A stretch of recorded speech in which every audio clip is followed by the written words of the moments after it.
रही है। दिल्ली पुलिस की स्पेशल सेल ने केस दर्ज किया है। ब्लास्ट पर एनआईए की नजर भी है। अभी तक की जांच के बाद संभावना यही जताई जा रही है कि चलती कार से विस्फोटक फेंककर धमाका हुआ। एनएसजी के फॉरेंसिक एक्सपर्ट्स ने धमाके की जगह से सैंपल इकट्ठा किए हैं और उसे राष्ट्रीय बम डेटा सेंटर यानी कि NBDC जांच के लिए भेजा गया है।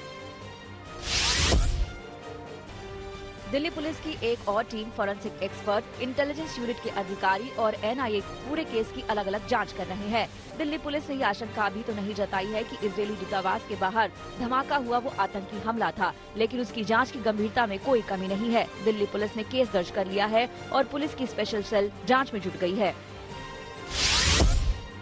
केस रजिस्टर कर लिया है, स्पेशल सेल इन्वेस्टिगेट कर रहा है।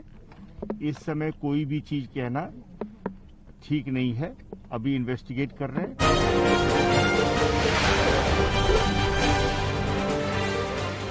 इजरायली दूतावास के बाहर ब्लास्ट के बीच गृह मंत्री अमित शाह ने अपना पश्चिम बंगाल का दौरा टाल दिया। अमित शाह आज 2 बजे बंगाल दौरे पर जाने वाले थे, जहां आज और कल उनकी 2 रैलियां थी। आज अमित शाह का इस्कॉन और मायापुर जाने का कार्यक्रम था, जबकि कल बेलूर मठ जाने का प्रोग्राम था। 26 जनवरी को किसानों की ट्रैक्टर परेड में हिंसा के बाद से ही अमित शाह एक्शन मोड में हैं।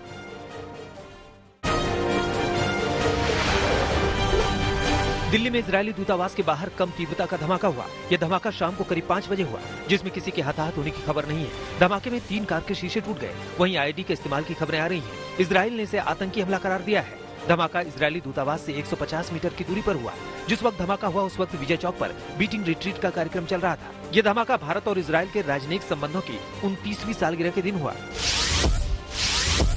धमाके के बाद विदेश मंत्री एस जयशंकर ने इजरायल के विदेश मंत्री से बात की। एस जयशंकर ने कहा कि हम इसे गंभीरता से ले रहे हैं और दोषियों को बख्शा नहीं जाएगा। अजीत डोभाल ने इजरायल के एनएसए से बात की है और पूरे घटनाक्रम को लेकर इजरायल को जानकारी दी। गृह मंत्री अमित शाह ने आईबी के अधिकारियों से घटना की जानकारी ली। वहीं पूरे इलाके को छावनी में तब्दील कर दिया गया। दिल्ली के अति सुरक्षित इलाके में हुए इस ब्लास्ट के बाद देश भर के 63 एयरपोर्ट पर हाई अलर्ट घोषित कर दिया गया है। महत्वपूर्ण संस्थानों, सरकारी इमारतों की सुरक्षा को लेकर अलर्ट जारी किया गया। दिल्ली मेट्रो की सुरक्षा भी बढ़ा दी गई है। मुंबई में भी सुरक्षा बढ़ा दी गई है। हरिद्वार और अयोध्या सहित पूरे उत्तर प्रदेश में अलर्ट जारी कर दिया गया।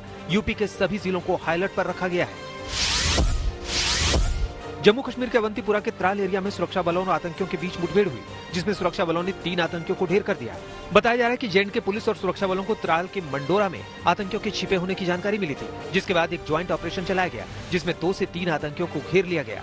अपने को घिरा हुआ देख आतंकियों ने फायरिंग शुरू कर दी। जवाबी कार्रवाई में सुरक्षा बलों ने तीनों आतंकियों को मार गिराया।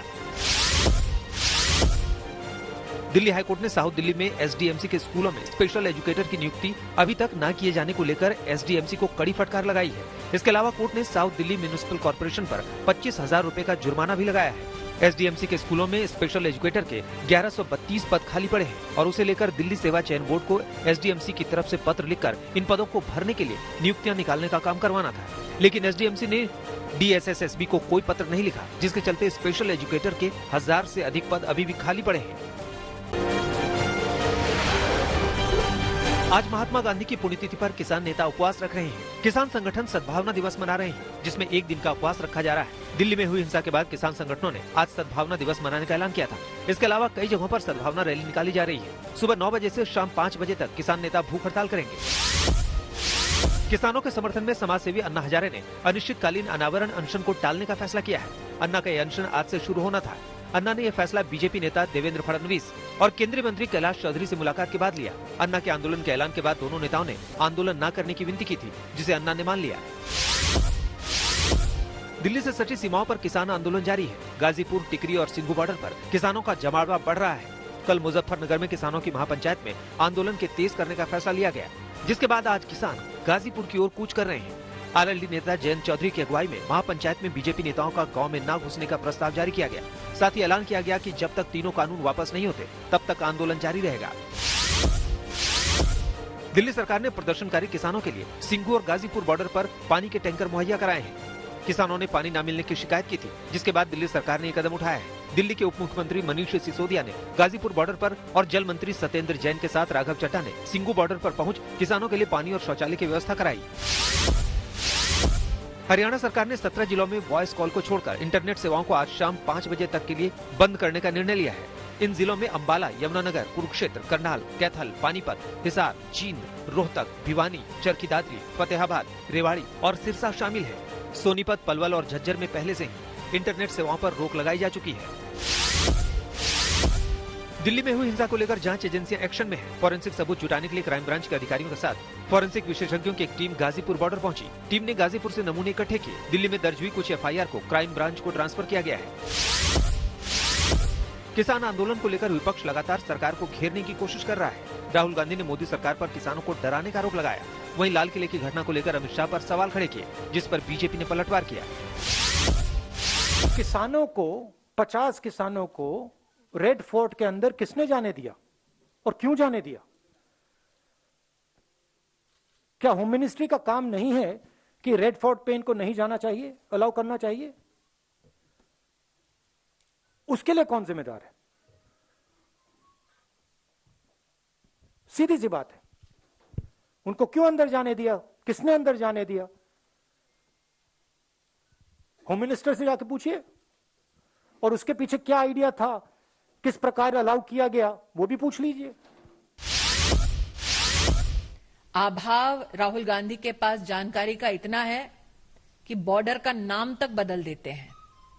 अभाव जानकारी का राहुल गांधी के पास इतना है कि जहां से वो वर्तमान में सांसद है वहां पर इस प्रकार की व्यवस्था किसानों को दे नहीं सकते।